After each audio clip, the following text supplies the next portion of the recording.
Hey guys, welcome to our next unit in distance learning. Sorry that we're still going to be away for a while still from the sounds of it, so make sure you guys are, watching your videos and doing what you need to. Today we're going to be going back and reviewing one of our earlier units this year, which is factoring. Okay?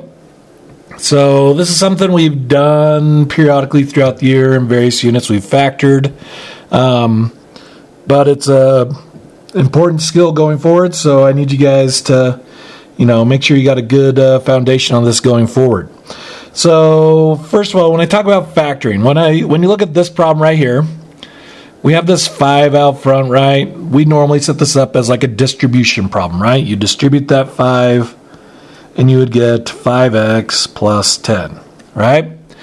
To factor that unit, we want to take out whatever that's a common multiple of each of those terms, right? Now this is an obvious one.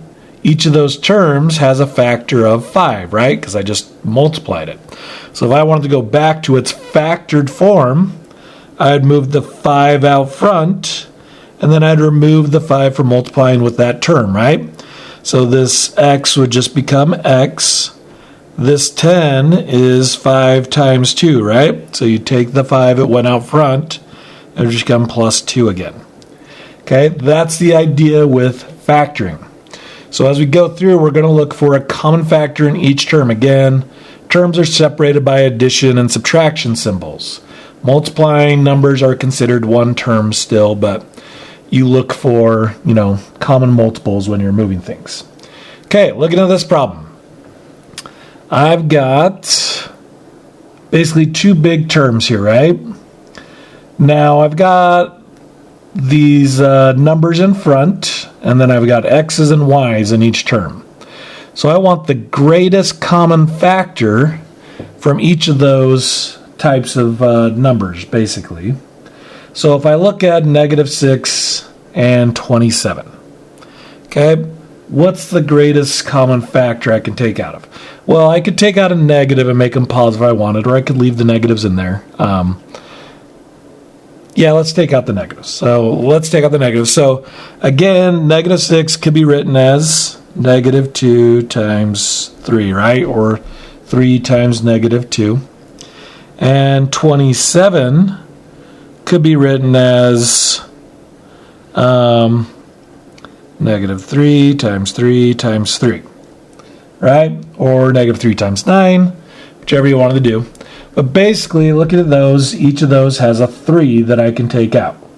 So I'm going to go ahead and take out a -3, making both of these positive when I go back into it.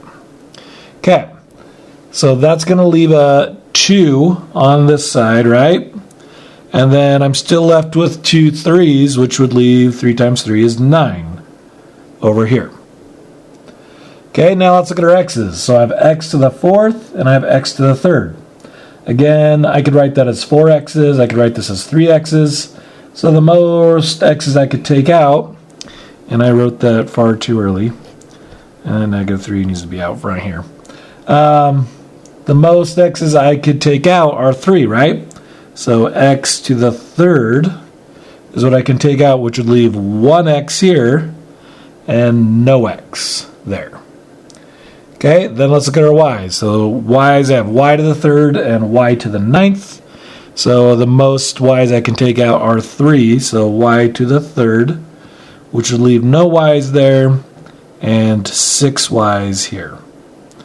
And that becomes a plus because I took out the negative. And that's what it turns into, right? It's not too bad. Again, you take it term by term, number type by number type, and you factor those out. Okay, I have a much bigger one here to look at. So we're going to start out by taking out the constant, the number in front. So looking at these, I'm looking for the greatest common multiple. 35, 42, and 7. Now, this one's going to be kind of obvious because 35 and 42 are both multiples of 7, right? So if I take out a 7, I can then take it all out here and then take out the 7 from each of these. So this is 7 times 5, this is 7 times 6, this is 7 times 6, and this is just 7 times 1. Right, so I'm going to take out the 7, and then I'm going to wait and take out the rest before I write everything else down. Okay, so then I'm going to look at my x's. So I have 5 x's there, 4 x's there, 4 x's there, 3 x's there. So I need the greatest common multiple, or greatest common factor, and it looks like the most I can take out is 3, because they all have at least 3 x's, right? But this one does not have more than 3. So the most I can take out is 3 x's. So x to the third.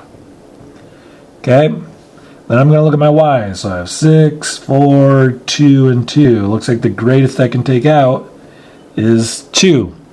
So I have y to the second. Now let's see what that does inside here. So I took out the 7. That became a 5 in front, right? Because that 7 canceled out.